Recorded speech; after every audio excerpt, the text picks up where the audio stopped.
individuo, colectivos y el mundo. ADN Edición Especial por Antena 1 Radio Video.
Saludamos a quienes conectados están a través de la FM al sur del Ecuador por los 90.5 y en el mundo por nuestra aplicación y página web.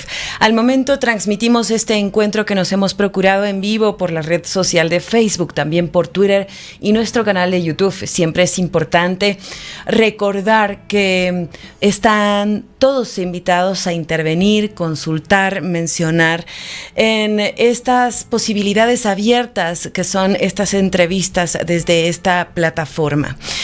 Revista Cultural ADN en esta ocasión hace énfasis en la atención e intención que las universidades proponen en este tiempo para ubicar las soluciones a la violencia de género en estas instituciones.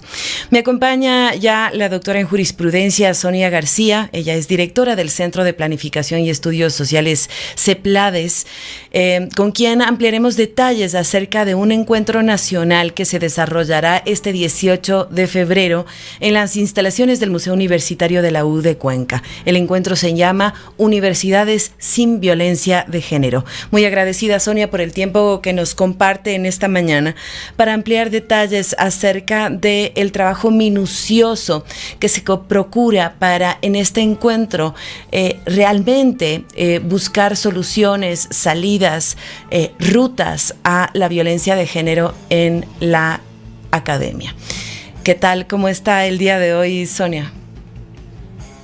Muchas gracias y gracias por la entrevista. Para mí realmente constituye un placer volver a la ciudad de la cual provengo. Ya vivo en Quito muchos años y que sea la Universidad de Cuenca precisamente el centro educativo de educación superior emblemático en analizar y en fortalecer la política de erradicación, de prevención y erradicación de la violencia contra las mujeres y población LGBTI, quiero hacer énfasis en eso, en los espacios de educación superior.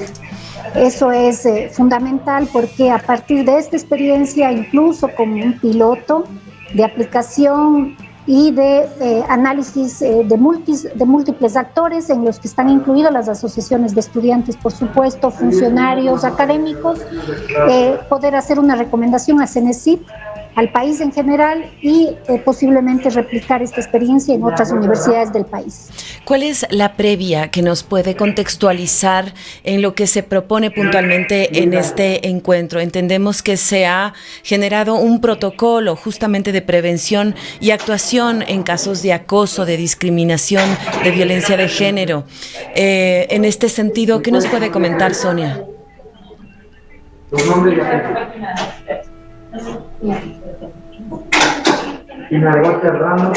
Sonia, ¿me escucha? Está entrecortado, no escucho bien.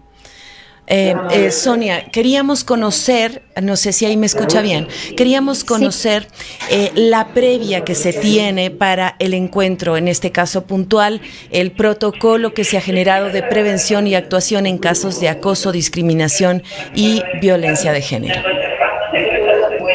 Sí, bueno, ¿cuáles son los antecedentes? Primero, en el año 2018, en el Ecuador, se emitió la Ley Orgánica de Prevención y Erradicación de la Violencia contra las Mujeres y las Niñas.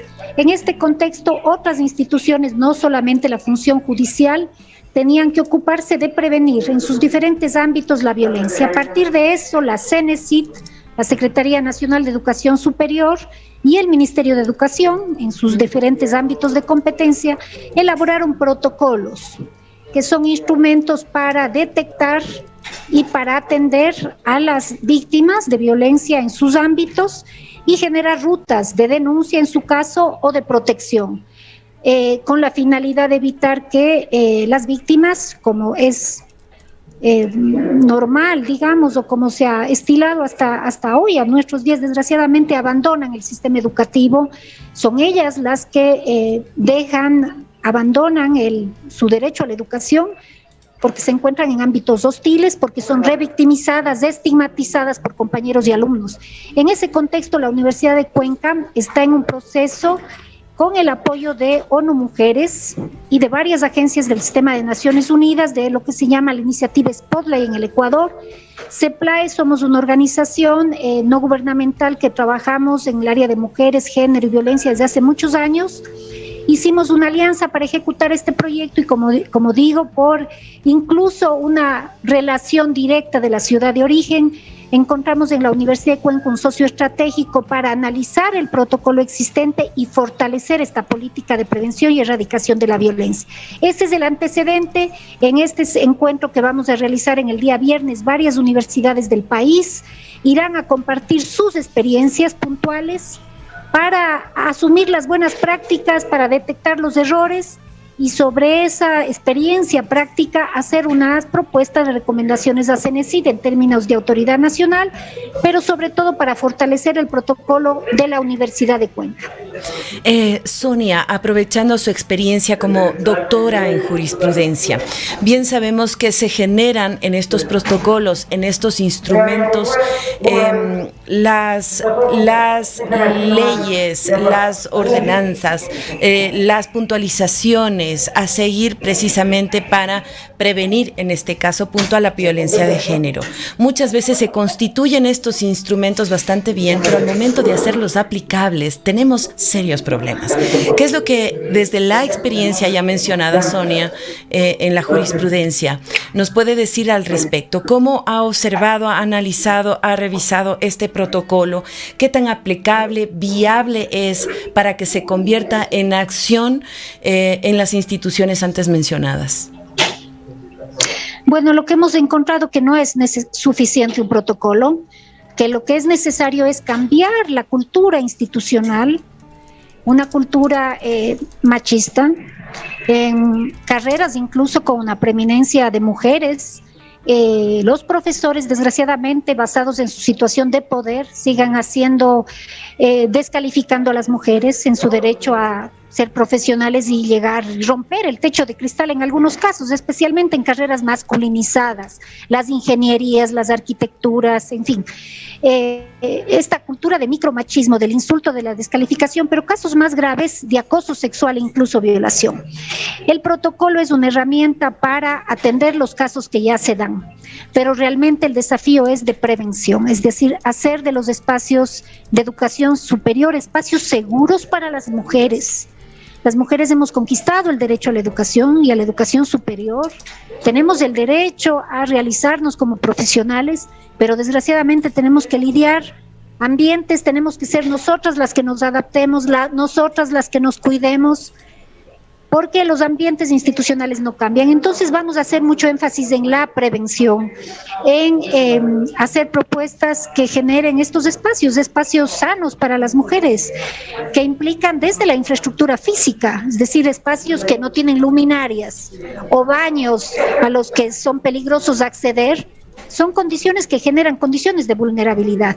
Obviamente, para las personas LGBTI que viven situaciones similares, especialmente personas trans o gays, digamos, que viven situaciones similares de descalificación, de insulto, de violencia y de acoso, estamos hablando de romper una cultura, ¿no? Una cultura heterosexista también, heteronormada, donde las mujeres sí nos hemos acostumbrado a que el piropo es natural, pero realmente detrás del piropo, detrás del insulto, hay un proceso de resistencia de las mujeres, de querer ejercer nuestro derecho a la educación en condiciones sanas, y tenemos que vivirnos cuidando y defendiendo. Entonces, la debilidad del protocolo, en concreto de este protocolo, está en la prevención. Y obviamente el segundo tema del protocolo es que se considera violencia solamente cuando se da dentro del ámbito de los predios universitarios. Y entonces, cuando la violencia se suscita afuera, en un bar, en un restaurante, en un lugar privado, ya no es considerado violencia ejercida en el ámbito educativo, digamos. Esos son los límites que vemos y obviamente son obstáculos jurídicos que tenemos que enfrentar también, porque obviamente la autonomía universitaria en algún caso nos juega en contra, podríamos decir así. Uh-huh. Pero estamos en ese trabajo, ¿no? Haciendo un análisis técnico, jurídico, para hacer propuestas viables.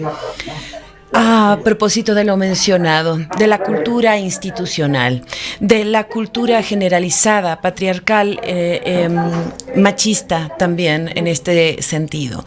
Ya como mujer, no solamente como profesional, como representante de una institución como CEPLAES, aprovechando también la plataforma, la naturaleza de esta revista de cultura. Me encantaría que dialoguemos un poco y propongamos también salidas que hayamos dilucidado en la vivencia, en la experiencia personal, Sonia. ¿Qué podemos hacer para nosotros también, a más de todos estos recursos en nuestros hogares, en nuestras familias, en nuestros lugares de trabajo, para modificar de raíz a esta cultura y a su modus operandi? Bueno, indudablemente la familia es el primer espacio opresor o de discriminación, o el primer espacio de creación y de práctica de igualdad y no discriminación hacia las mujeres y hacia las personas LGBT. La familia es el primer espacio, ahí es donde se crean y se potencian ciudadanos y ciudadanas que puedan pelear y exigir sus derechos, como decimos vulgarmente, hacerse valer, ¿no es cierto? Pero en la práctica exigir el cumplimiento de sus derechos en cualquier ámbito de la vida, en su relación de pareja, en el ámbito educativo, en el ámbito laboral. Pero obviamente la familia es un espacio en el que la política pública no entra directamente y no debería también, ¿no? Que hay que considerar ciertos espacios de privacidad y de lo...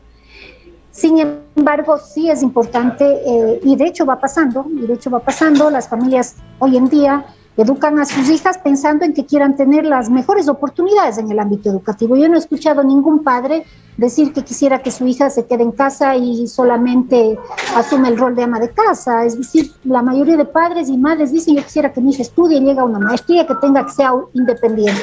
Bueno, pero el desafío está en educar a los hombres también. Hay un déficit en el país en educar desde una perspectiva de nuevas masculinidades. Por otro lado, se sigue educando a los hombres en el estereotipo tradicional y desgraciadamente son esos hombres, esos chicos, desgraciadamente, los que terminan incluso siendo imputables, digamos, por delitos o infracciones penales, como abuso, acoso sexual, ciberbullying, porque del otro lado se sigue creando a unos hombres que tienen unos privilegios, un ejercicio de su sexualidad sin límites, ¿no es cierto? Y entonces, desgraciadamente, eso genera un choque, realmente un choque, ¿no? De géneros, de las mujeres que estamos tratando de mantener nuestra integridad, que queremos confiar, pero obviamente las experiencias de vida han dado cuenta de que tenemos que tener una actitud alerta permanentemente y de autocuidado, que no podemos confiar en profesores, que no podemos confiar en compañeros, que una fiesta con una bebida en la que sea adulterado puede desembocar en una violación, por ejemplo. Entonces, evidentemente, la construcción de una sociedad democrática y de paz en los espacios educativos, como digo, la familia primero y luego los espacios educativos, es clave. La universidad es un espacio donde confluyen hombres y mujeres y personas diversas, de orientaciones, identidades sexuales diversas. Construir estos espacios de paz son vitales. A propósito de lo mencionado, Sonia, entendiendo que el sistema nuclear, el familiar, el entorno en donde uno básicamente, vitalmente se desarrolla, como lo es la familia, interviene de manera fundamental en el ejercicio del experimento humano como tal. También me parece de subrayar, ¿no?, que si vamos a las universidades, que se supone son espacios justamente de academia, son espacios de reflexión, de análisis, en este punto, Sonia, ¿cree que realmente hemos avanzado en este sentido? ¿Se van purificando, liberando de lastres las universidades como espacios sin violencia de género? Bueno, la Universidad de Cuenca es emblemática en eso. Tiene la primera rectora mujer desde su creación, ¿no es cierto? Ese es un tema ya emblemático. Ella ha roto el techo de cristal de un espacio que era básicamente masculino. Y eso es una oportunidad, y por eso la Universidad de Cuenca está siendo un espacio emblemático, digamos, para el desarrollo de esta experiencia.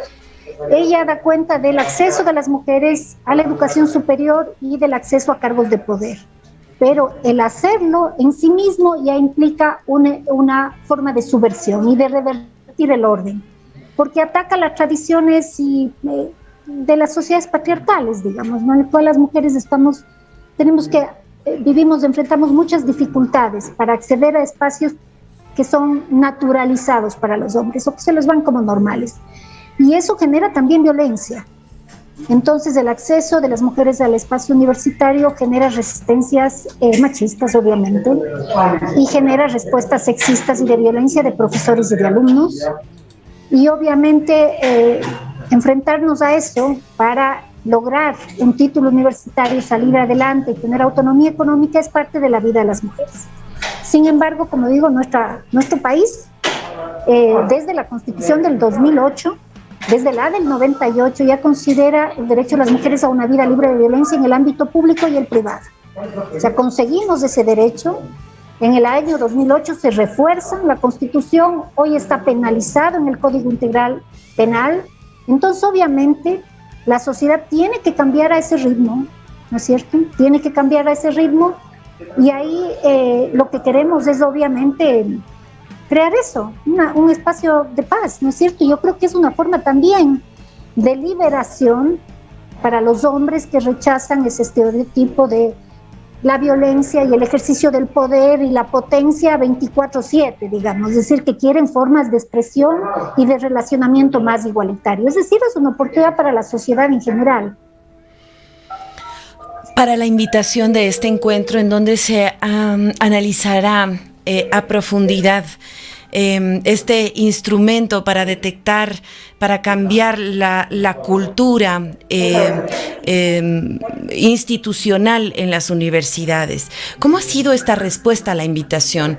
Se han abierto todas las universidades, aún nos falta para que la convocatoria sea más amplia. Ojalá en algún momento podamos llegar a hablar de un encuentro en donde todas las universidades se encuentren vinculadas, trabajando aunadamente para que al fin logremos estas universidades sin violencia de género.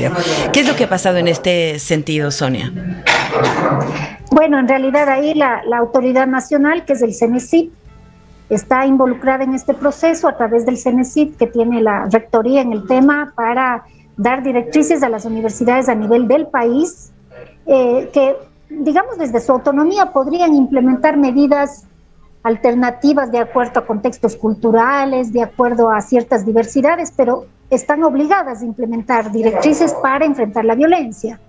Entonces al CENESID le tocaría hacer eso, digamos. En este encuentro lo que hemos hecho es invitar a un grupo pequeño de universidades. Incluso por el tema de la pandemia no podemos tener eventos masivos, desgraciadamente, y son universidades que tienen buenas prácticas, que han aplicado ya protocolos, que tienen lecciones aprendidas y que tienen también falencias. Han respondido favorablemente la Universidad Salesiana de Quito, la Universidad Católica, van personas académicas, la subdecana de la Facultad de Derecho de la Pontificia Universidad Católica, van investigadoras, van también representantes de asociaciones de escuelas. Es un grupo de 6, no más las universidades de Cuenca, que vamos a reflexionar y a iniciar este proceso que esperamos que se pueda escalar a nivel nacional a través del CENESID. Pero desgraciadamente hoy en día no podemos hacer eventos masivos ni convocar a todas las universidades y, como digo, no es tanto nuestro rol, no es la del CENESID, que esperaríamos que el CENESID realmente pudiera tomar la posta de esta experiencia que es pequeña, y llevarla a nivel país, obviamente. También, Sonia, el tema de registros, ¿no? La circulación del material registrado, los análisis, ojalá puedan ser socializados y compartidos también con todos a propósito de las reflexiones de este encuentro nacional que se desarrollará ya dentro de poquito, este 18 de febrero, en las instalaciones del Museo Universitario de la Universidad de Cuenca. Será la jornada desde las 8:30 de la mañana hasta las 16 horas.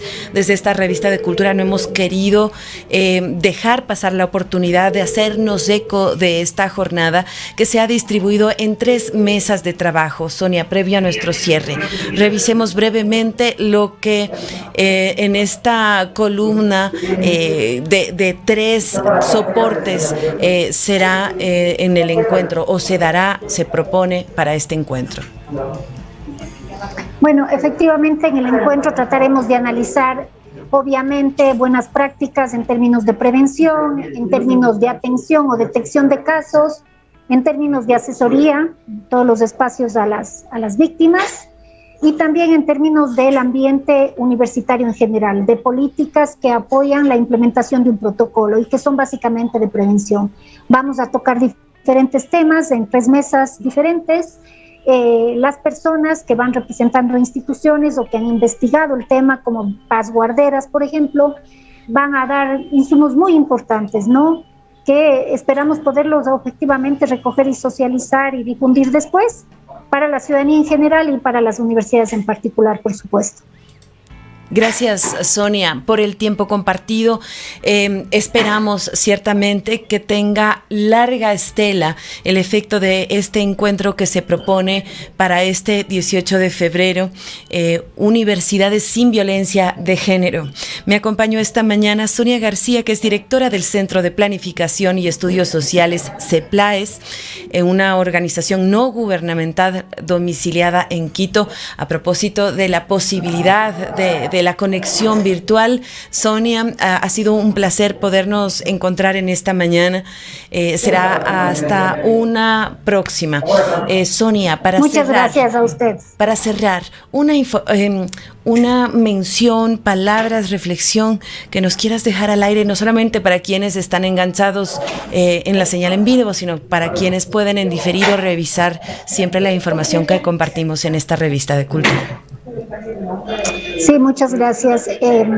Digamos, como reflexión final, si se quiere, es obviamente que todas las personas que estamos en un camino, ya sea desde las militancias o en el caso de CEPLAES, desde la gestión de conocimientos y la asistencia técnica, con enfoque de derechos humanos, básicamente pensando en promover los derechos humanos, en este caso de las mujeres y de las personas LGBTI, ejercer su derecho a la educación en ámbitos libres de violencia.